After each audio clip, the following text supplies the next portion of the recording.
인간을 위한 미술교육 두 번째 시간입니다. 예, 지난 시간에는 로엔펠드 저자죠. 예, 로엔펠드님께서 이 책을 어떤 의도로 쓰시게 되셨는지 약간 시대적인 배경하고 같이 소개를 드렸고요. 어찌 보면 이성 중심, 예, 지식 중심, 합리적인 사고 발달 뭐 이런 거를 목적으로 하고 교육이 이루어졌지만 결국 세계대전을 통해서 인간이 얼마나 비이성적인 행동을 할 수 있는지, 얼마나 파괴적인지, 뭐 약간 그런 부분들에 대한 회의, 그래서 새로운 교육, 새로운 사회 건설, 뭐 이런 것들의 예술 교육이, 특히 미술 교육이 어떤 도움이 될 수 있는지, 이런 것들을 주장하면서 책을 쓴 것 같다, 이렇게 얘기를 드렸었습니다. 그래서 1장에 대한 이야기를 조금 드리자면 이런 토대, 철학적인 토대들을 좀 설명하는 글들이 있는데 저는 요 내용이 참 흥미롭더라고요. 29페이지에 보면 토끼, 레빗이라는 RABBIT라는 철자를 적당한 수근서로 배열할 수 있다고 해서 토끼를 이해할 수 있는 것은 아니다. 사람은 자신의 감각을 통해서 배운다. 이렇게 이야기를 하고 있습니다. 그래서 저도 토끼를 아니라고 물어보면 저 안다고 얘기할 거거든요. 토끼라는 철자도 알고 있고 어떻게 생겼는지도 알고 대강의 어떤 뭐 지식들을 갖고 있지만 저는 토끼를 직접 길러본 적도 없고 토끼의 어떤 습성 관찰해 본 적도 없고 그래서 실제로 뭔가 경험이 없어요. 관계를 맺었던 적이 없는데 내가 그럼 토끼라는 철자를 안다고 해서 진짜 토끼에 대해서 알고 있느냐. 굉장히 빈 껍데기 같은 지식인 거죠. 실질적으로 토끼 습성, 특성? 뭐 이런 거에 대해서 아무것도 모르는데 이건 아는 척하고 사는 거죠. 그래서 실질적으로 그 어떤 대상에 대해서 알기 위해서는 대상에 대한 어떤 정보들을 수집을 해야 되는데 1차적으로 정보를 수집하는 것들이 감각기관이라는 거죠. 보고, 관찰하고, 듣고, 냄새 맡고, 만져보고 뭐 맛을 보기도 하고 약간 그런 부분들을 통해서 우리가 1차적인 정보를 수집을 하게 되는데 그렇게 얻는 정보가 굉장히 더 의미 있는 정보일 수도 있다. 그런데 그런 교육들이 지금까지 이루어져 오지 않았다. 그런데 예술을 제외하고는 그런 감각을 기르기 어렵다.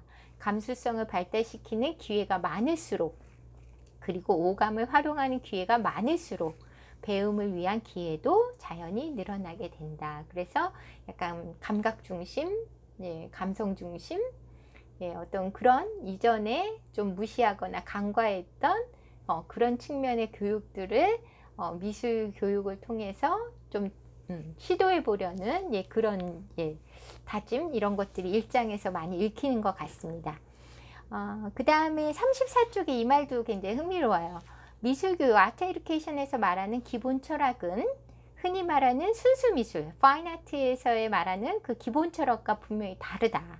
미술교육에서 강조하는 것은 창작이 인간 각자에게 미치는 자연스러운 효과, 그러니까 창작을 통해서 인간이 성장하고 자신에 대해서 뭔가 발견하고 뭔가 그런 것들을 찾아가는 과정이 어찌 보면 굉장히 중요한 가치를 지닌다면 순수 미술에서는 순수 미술에서 강조하는 것은 완성 작품이 얼마나 미적인 가치를 지니느냐 이런 것들을 강조를 하는데 실질적으로 미술 교육에서는 그런 최종 작품에 중점을 두는 것보다 오히려 그 과정에 더 그 가치를 두고 있다. 이렇게 이야기를 하고 있습니다.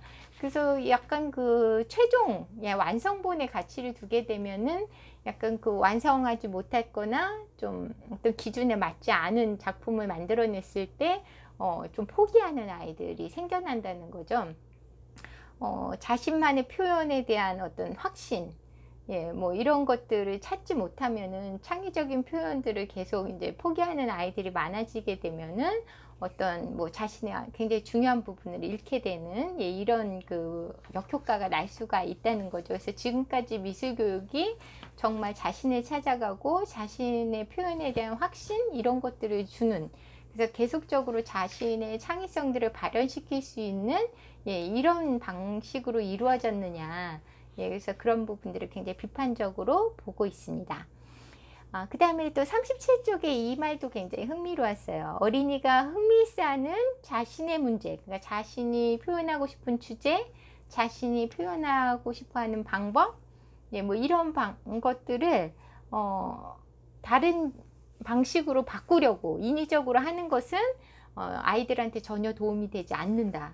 아이들이 준비가 되지 않았는데 성인의 입장에서 이 주제가 더 좋아, 이런 표현 방식이 더 좋은 방식이야, 이런 재료를 써봐, 이렇게 강압적으로 안내하고 제안하는 것들이 아이들한테 적절하지 않을 수도 있다는 거죠.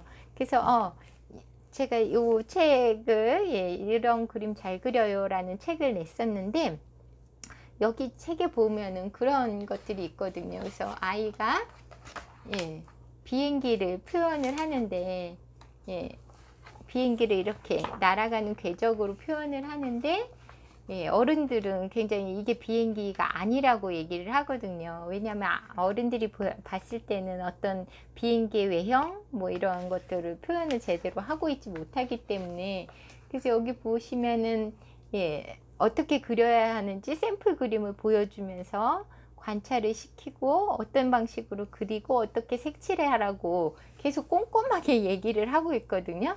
그런데 아이들은 이걸 수용하지 않고 아이는 자기가 그리는 방식들을 버텨내라고 굉장히 노력을 하죠. 그래서 다시 다른 식으로 자기의 것들을 시도를 하는데, 결국은 이 책 말미에서 아이가 결국은 미술을 좀 포기하는 상태로 나아가거든요. 그래서 이런 책을 통해서 저희가 아이들이 그 성인과의 상호작용을 통해서 어떻게 하면 점점 자신의 표현들을 잃어가게 되는지 뭐 이런 부분들을 좀 보여주고 있습니다. 그래서 로엔펠드의 주장하고 좀 약간 결이 비슷한 그런 책이라고 보시면 될 것 같습니다. 같이 한번 보시면은 로엔펠드 이론이 조금 더 이해되는데 도움이 될 것 같습니다. 자, 그러면은 또 다음에는 2장부터 이제 또 한번 소개해 드리도록 하겠습니다. 네.